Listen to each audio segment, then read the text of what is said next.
aujourd'hui le prétexte de cette conférence de presse, c'est pour nous prononcer sur la situation nationale du pays, le Sénégal. Et nous le faisons sous le timbre de notre bannière, le Bloc des leaders émergents du Sénégal, qui est une formation née le 26 octobre 2000. Donc en 2000 déjà, et on était sur la scène politique. En 2000, c'était le RPR. Ignace s'en souvient et d'autres avec mon ami Feu Ben Yassine Diouf, paix à son âme. On avait mis sur pied le RPR, le Rassemblement des Patriotes Républicains. Donc je pense qu'en 2000 déjà, nous, on était dans la dynamique républicaine et dans la dynamique patriotique. En 2010, suite à notre départ de la CAP 21, ça c'est pour faire un peu l'historique qui a donné naissance, le passage du RPR au blé. C'est après avoir quitté la CAP 21, notamment en 2010, que nous avons mis sur pied le bloc des leaders émergents du Sénégal.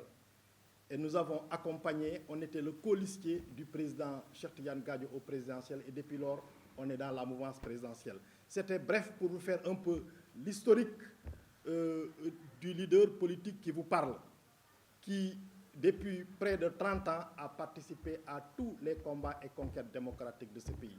Et c'est pour cela, pour cette raison-là, à ce niveau-là, quand ça va mal, quand le pays traverse une crise, nous avons le devoir, l'obligation de parler non seulement à nos frères, mais également de donner des esquisses de solutions. Parce qu'après tout, nous sommes des politologues, notre rôle, ce n'est pas seulement d'analyser, mais également de proposer des solutions. Depuis un certain temps, le Sénégal traverse une crise qui a connu des émeutes, où il y a eu des morts d'hommes.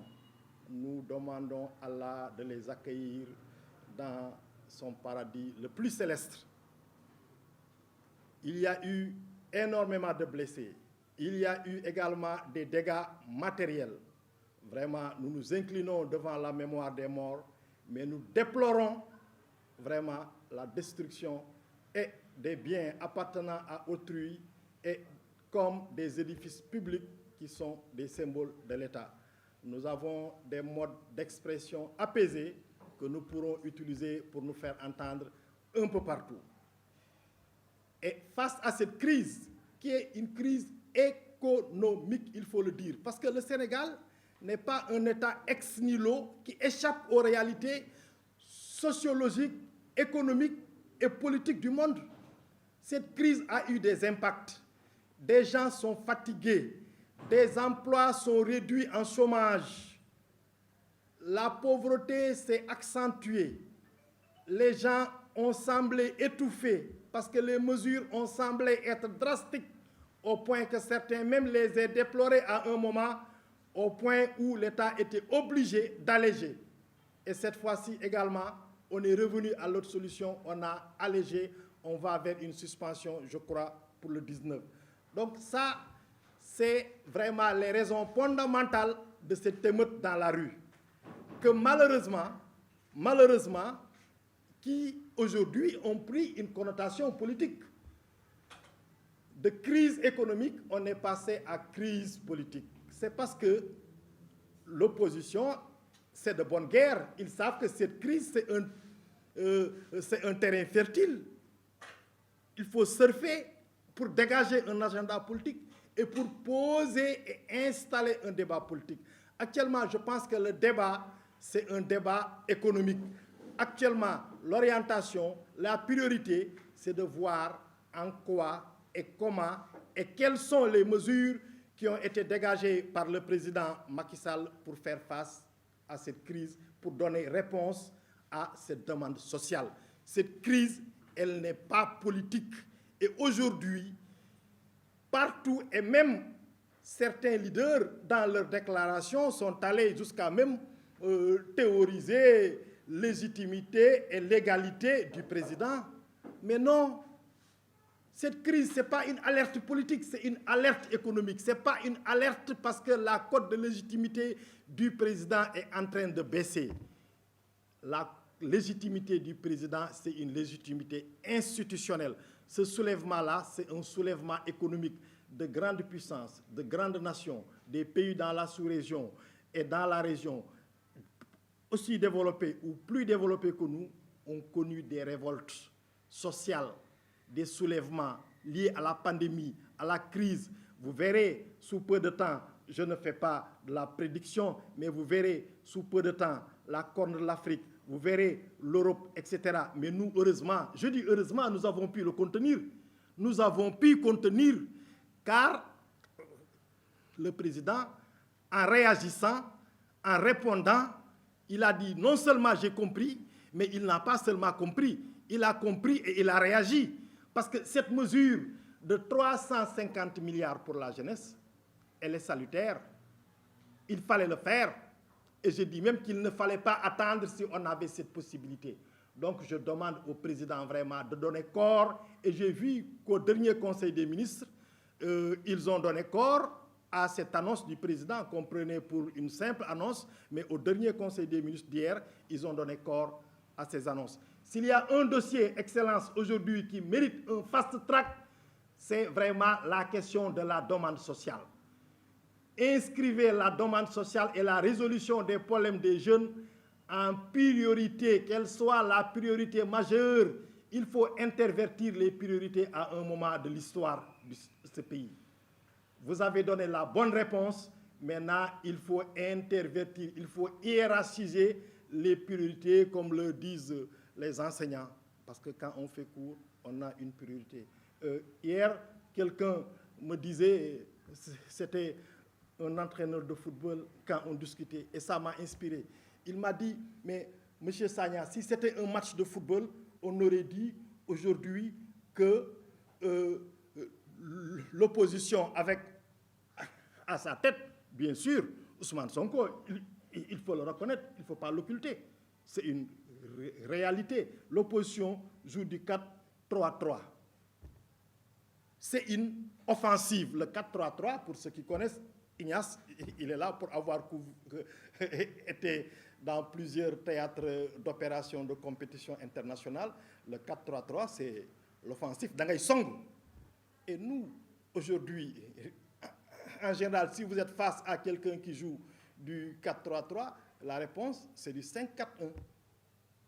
Donc aujourd'hui, il faut une offensive, pas vers l'opposition, mais une offensive vers la demande sociale. Il ne faut pas qu'on se trompe d'adversaire. Une fois la demande sociale prise en charge, réglée, résolue, mais l'opposition n'aura pas un terrain pour se lever. Qu'on ne dise pas au président que l'option, c'est une communication à outrance, c'est une occupation irrationnelle des plateaux. Non. L'option, c'est l'option économique. Il faut répondre par la prise en charge.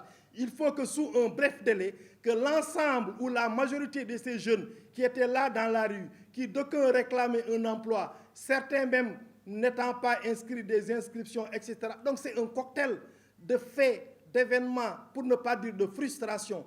Et si nous prenons en charge cette demande-là, mais nous n'aurons plus des émeutes de la rue.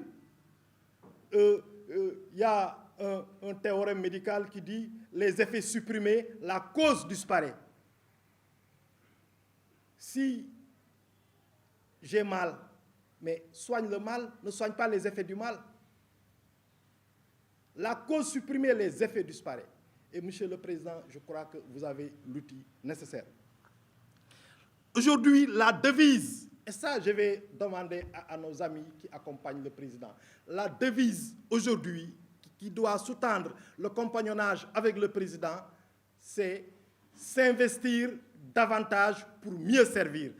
Parce que nos frères, Monsieur le Président, ceux-là qui vous ont fait confiance, aujourd'hui, ils ont eu l'impression qu'ils n'ont pas été bien servis ou bien écoutés. Donc, tous ceux qui vous accompagnent aujourd'hui doivent s'inscrire dans cette dynamique, s'investir davantage pour mieux servir.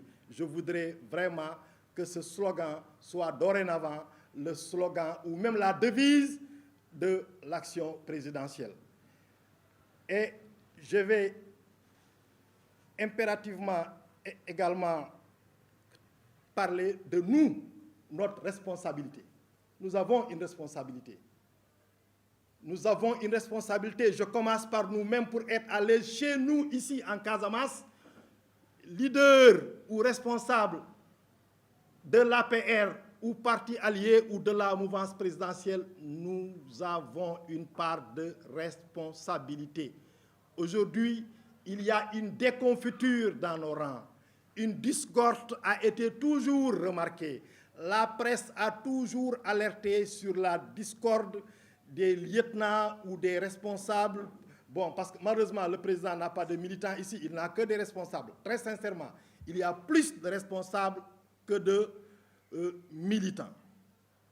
Et nous avons également au niveau national une jeunesse du parti qui s'est embourgeoisée. Certains, même on les compare avec des mannequins.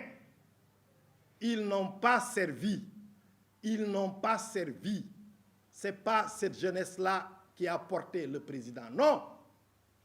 En 2012, ce n'est pas cette jeunesse de mannequins qui a porté le président. Ceux-là qui ont porté le président, ce sont des jeunes à l'époque qui se sont retroussés les manches. Ils sont encore là. Ils sont encore là. Certains sont là. Mais pour la plupart sont en jachère. Sont en jachère. Et là, nous, notre responsabilité sur le terrain, à Ziguinchor et surtout en Casamance, elle est fondamentale.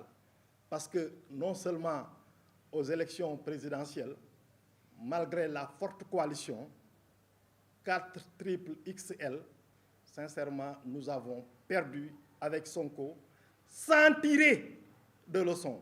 Je dis qu'au lendemain des élections présidentielles, il n'y a eu aucune analyse sérieuse, rationnelle, partagée avec l'ensemble des acteurs pour donner un document politique au président. Cela ne veut pas dire que le président, il n'a pas ces éléments d'analyse et d'appréciation politique. Non, mais nous devons également faire une analyse sans complaisance. Ça a été l'échec de la coalition. Ça a été un attentat politique interne. La présence, le soutien de Abdoulaye Baldé a connu à Baldé une défection de son parti. Dans la mouvance présidentielle, les gens ont travaillé à un moment à ce que le président perde les élections parce qu'ils pensaient que Abdoulaye Baldé devait devenir, de fait, après une victoire, un faiseur de roi, parce que Baldé a été impliqué pour apporter une rallonge électorale au président. Maintenant, il fallait prouver au président que cette rallonge-là, elle est fictive, elle n'existe pas. Donc, finalement, il voulait faire de Baldé ce qu'on appelle un élément en mathématiques, un élément neutre. 1 multiplié par 1000, ça te donne 1. Donc pour dire que Baldé, quel que soit l'exposant, il est seul et il sera seul. Mais c'est dangereux. On ne fragilise pas un allié et ça s'est passé. Avant les élections, il fallait lire, mais en pleine campagne électorale, en pleine campagne, l'adjoint au maire, Michel Seydou Sané, s'est fracturé le bras en soutenant le président dans un meeting où il venait avec Baldé et sa formation et son mouvement et sa coalition soutenir, même pour lui donner une tribune pour qu'il parle, pour convaincre leurs militants à venir rejoindre les rangs. Il a été bousculé au point de se fracturer. Ça, c'est des événements que vous avez vécus, que la presse a même relaté. Donc, il était évident de se rendre compte que ça n'augurait pas de bonnes choses. Il y a des coups bas à l'interne. Si aujourd'hui le PASTEF a pris du terrain, c'est parce qu'il faut le dire, le PASTEF a surfé sur notre désunion. Le PASTEF a surfé sur notre discorde. Les gens sont sous-associés, les gens sont sous-impliqués, les gens ne s'investissent pas pleinement. C'est un signal. Et je voudrais dire au président, d'abord lui dire que, monsieur le président, le cordon n'est pas coupé avec la Casamance. Et ne coupez pas le cordon avec la Casamance. Le cordon s'est effrité du fait du management du personnel politique ici en Casamance.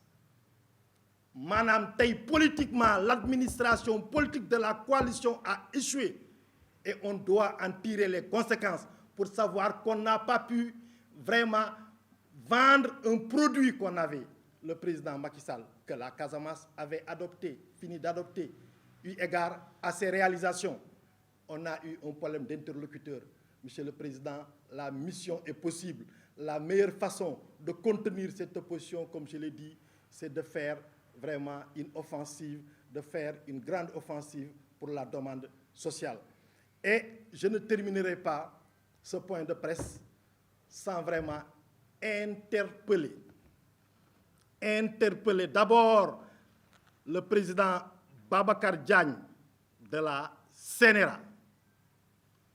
Il est apparu sur les écrans d'une chaîne de télévision privée, la 7TV, je cite notamment, un capitaine des armées, je cite également le capitaine Dieye,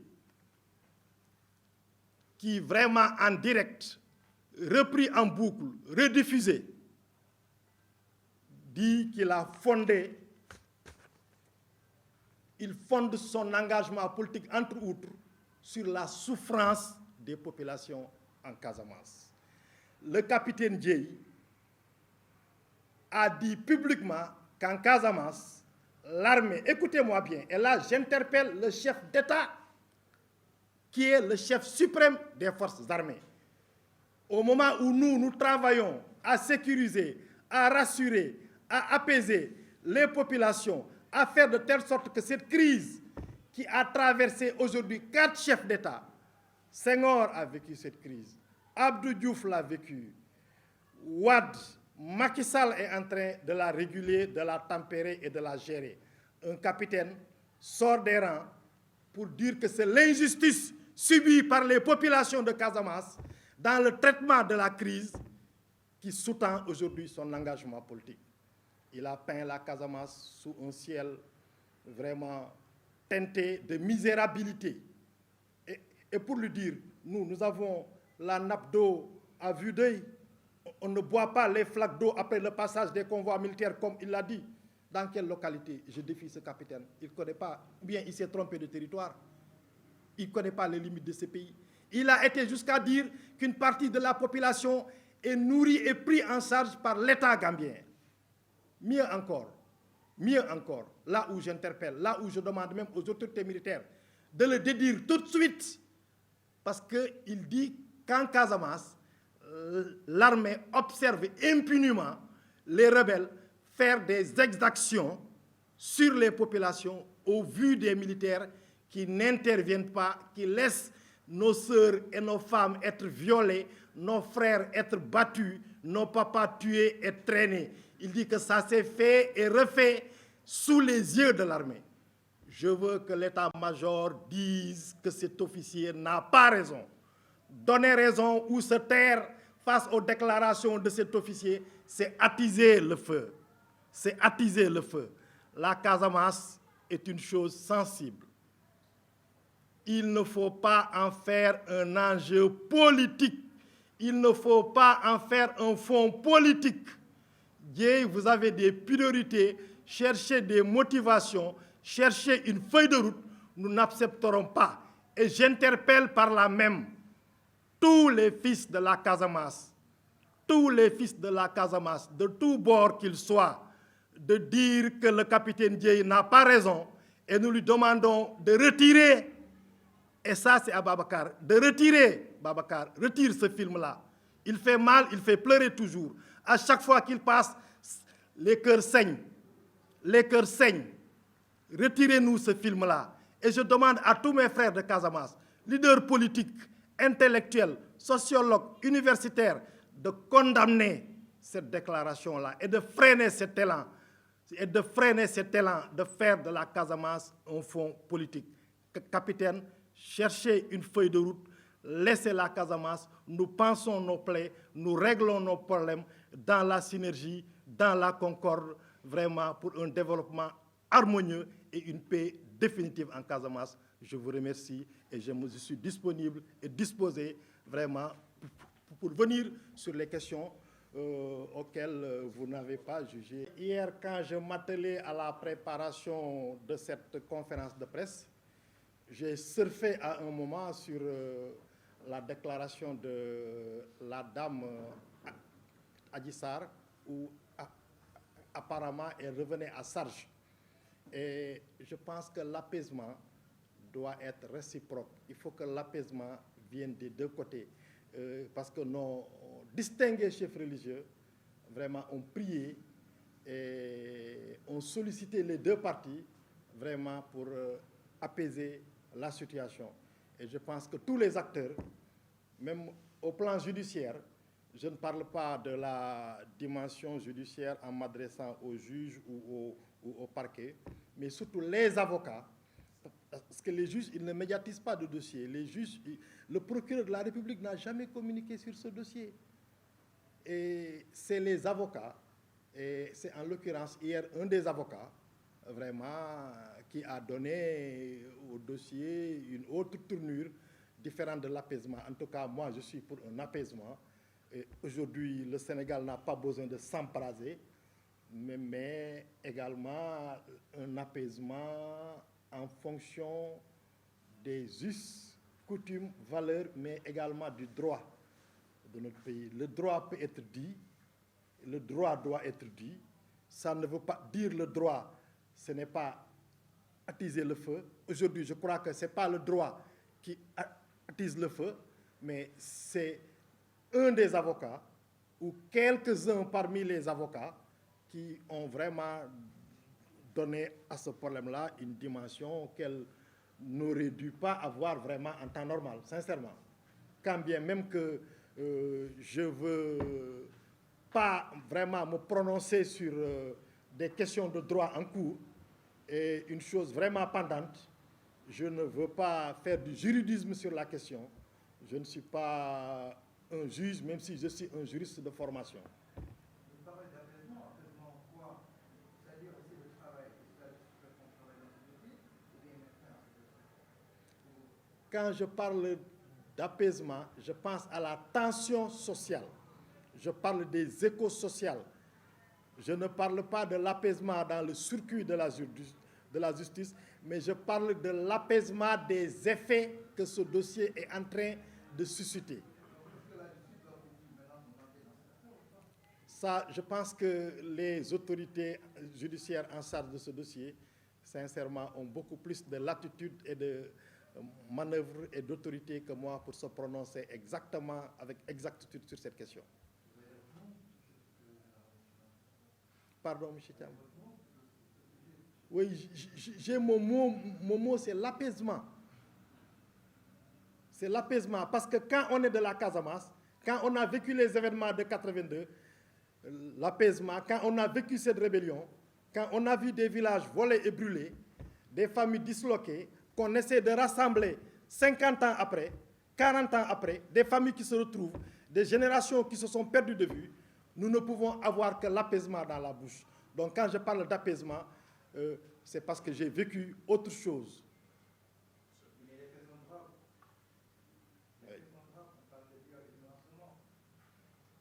Inch'Allah, une suite sera donnée à cette affaire.